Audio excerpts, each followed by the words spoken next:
am Aspen Baker, and this is How to Exhale. It's our series on love and hate in America, and our hope is just to keep the conversation open, especially on the areas where our country is the most polarized.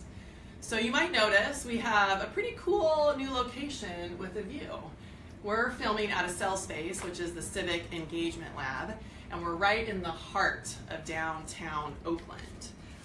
Oakland City Hall is behind us, and it's really the epicenter of where a lot of social movements come to make their voices heard.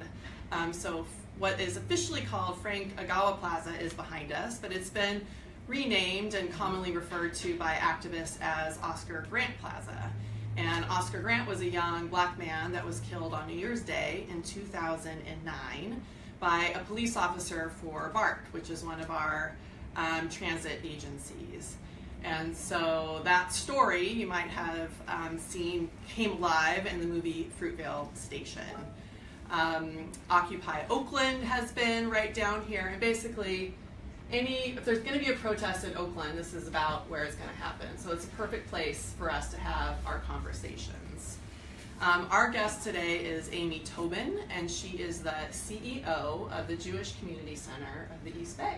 Welcome, Amy. Thank you. So happy to have you. I'm happy to be here. Okay. So I wanted to have Amy here because this is the week of Passover. And Passover is a time to mark the liberation of Jews out of slavery. And I've told Amy that if I get any of this wrong, she is going to correct me in the moment. That's what we do. That's what I'm learning together. But what I know is that during this holiday, this Jewish liberation story is retold. And part of that is to remember what happened, and the other part of that is for the chance to talk about slavery today. Since the election, there has been a rise in anti-Semitism. And one of the reasons that I know this is because you're a longtime friend and colleague of mine. And I would call Amy and I'd say, Amy, let's get together, let's have a work meeting. And she said, Aspen Baker, right now, my job is the fact that JCCs around the country are dealing with bomb threats. That is my job right now. So I know that the leadership and the role that you played in your organization changed pretty quickly. So that's one of the reasons why I wanted to talk to you. The other thing is that since the inauguration, the White House has been promoting a message of anti-Semitism. And an example of that is what happened on Holocaust Remembrance Day, which is January 27th. When the White House put out a statement, there was not a mention of Jews in the statement. And the whole purpose of the day is to remember the 6 million Jews that were killed, as well as the Romani, disabled, and gay people that were killed. So this isn't like a gaffe. This isn't an accident. This is an ideology and a strategy that is designed to dehumanize. Because when we take away or ignore someone's story, we are taking away a part of their humanity. And yesterday, the White House press secretary, Sean Spicer, sort of revealed again this anti-Semitic, bent of the White House when he gave Hitler a moral high ground for the way that he killed the Jews during the Holocaust. So what does a Jewish leader and a Jewish community do in a time like this? So Amy Tobin, in addition to being the CEO of the JCC of the East Bay, has a long, impressive career in arts and environmentalism, but there's always this really common thread of what Amy does, which is about creating space for community and creating space for conversation and for advocacy. So thank you so much for being here. I'm happy to be here. Okay, good. So what does a Jewish community do? And maybe a way you can start is just to give us some details about what has been going on and what you've been faced with since the election and the inauguration. There's a lot, you just said a lot of things that are a lot of food for thought for me and for anybody who's listening. And whenever I talk as a leader in the Jewish community, there are two audiences I'm thinking about. There is the Jewish community, and really when we say the Jewish community, there isn't one Jewish community. There are people who are Jewish, who identify as Jewish, who have Jewish friends, partners, families. So there's anybody who has Jewishness in their life. Okay. And then there, when you and I are talking today, I'm thinking about everybody who doesn't know as much about Jewish tradition, Jewish faith, Jewish community, or doesn't know anybody who's Jewish. So I'm aware of the fact that I am speaking to different audiences. Yeah. And in fact, that's true of a Jewish community center because they've been around for 100 years. They've been places that both serve Jews and non-Jews. People might know them as the Jewish version of the Y, where there's a fitness center and preschool. So I'm used to this sort of dual audience, but in particular in this moment when I'm thinking about your question, what's been happening in the Jewish community? What is it like to be a Jewish leader right now? There are a few things. The first is that I and many of my colleagues have seen this huge rise in interest in social justice and in, there are a lot of different Jewish phrases and Jewish values that we use to undergird our social justice philosophy. One is tikkun olam, which means repair of the world. I was just talking with someone about that and they said, that feels too big. I can't do that. Like repairing the whole world is too big. Not today. I have to actually give a shout out to Rachel Brody, who is another East Bay educator, who said to me, the terminology of tikkun olam, it uses the same word or root word as tuning a guitar. And so the idea is that you're never done. Like just like the fact that you have to tune a guitar, you have to keep going back and doing it. Repair the world doesn't mean you do it and then you're done. So in fact, maybe it's less of a big job. We're repairing consistently. Yeah, you have to just keep adjusting. You have to keep working to make a just world. So I've seen a lot of people responding to values like that, like tikkun olam, like this idea of gemilut chasadim, which is loving kindness. You do kind acts regardless of what it means for you or what comes back for you, or the ideas around justice. When we think about equality and equal rights for all people, there's another idea that everyone's made in the image of God, or everybody is like God. So if you believe in God, or in anything that is holy or special to you, everyone has some of that in them. So there are these Jewish values that have driven us for millennia around equality and justice. And I've seen around the country this sort of upsurge, particularly among young Jews, people in their 20s and 30s, but I meet a lot of people in their 60s and 70s who are incredibly motivated to create justice and maintain freedom and fight for equal rights. So that's happening in huge ways in the Jewish community. And that's all relevant when you think about Passover. Around the country and around the world, last night and the night before, Jews were getting together to retell the story about liberation. And one of the themes is that we're not free until everybody is free. So even though we sit together and we're literally supposed to recline and be comfortable and remember suffering and remember what it was like to come out of slavery, we should not be that comfortable until everybody has that freedom. So it's been really on the minds of many of us. On the other hand, there is like in all communities and like in the country, there's a divide. And not all American Jews have the same political views, or even with these fundamental Jewish values, we may interpret them different ways. So, at Seders around the country, people were together who may not agree, who may be fans of Trump, who may be, excited about what it means for them economically, people who are, angry and frustrated that they have relatives who could possibly believe that, and they're all trying to coexist and tell this story that has this underpinning about liberation and freedom and justice. So I think that it's really interesting that we're talking right now. I was in St. Louis with my relatives where we were having a Seder, and I saw articles in the Times. There was one in our local Jewish paper saying, don't make the Seder political. Isn't the actual purpose of the Seder political? I think what you're asking thinking back about this story and what it means today. It's interesting because some people like tradition to be tradition, looking back. And as long as I've been a Jewish professional or a Jew, I've been interested in discovering what is relevant and meaningful for today. And that means that the tradition evolves and you figure out what it means for you now. And I think that we're in the space, I think about this a lot at the JCC, where political has become a bad word. Don't let it be political. And we've been really wrestling with what is political and what is moral. You know, what is values and what is moral. So, you know, making it political, I think, and I actually think as a nonprofit that serves a really broad array of people, it's possible for us to have a deep foundation in our values and a moral obligation without necessarily being political. But I also don't know that political should be a bad word. You think it has a lot to do with the political, like, people have this assumption that to be political is to, like, step into division, to step into, like, I'm not going to like how this is going to go, I'm afraid to talk to you, I'm afraid to disagree. And so given that you have such a diverse community, you know, and you're a social service provider to some extent, it's, you know, with preschool and senior services, like you said, the fitness classes, and so that is this place where people come together. What is the impact of the political climate of this moment on the community? What's the response? What's your responsibility as the leader of this community? Yeah.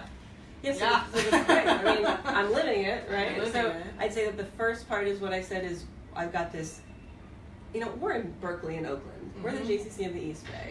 That means that we represent a particular constituency, which, by the way, is still very diverse. It's diverse in every, the spirit of the word in every way.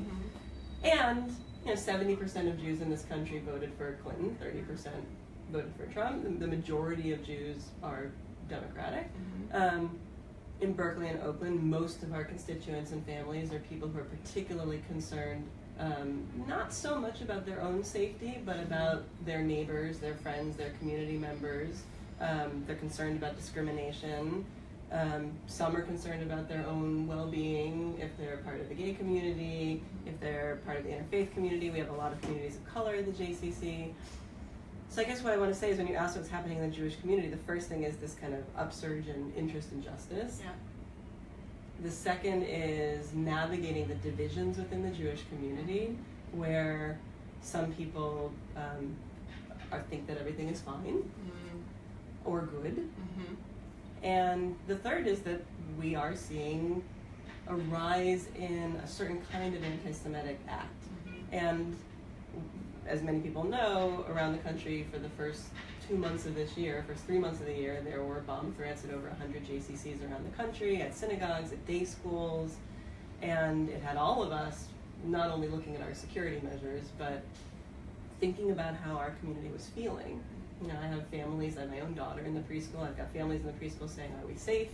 You know. How do you answer that? Well, first of all, yes.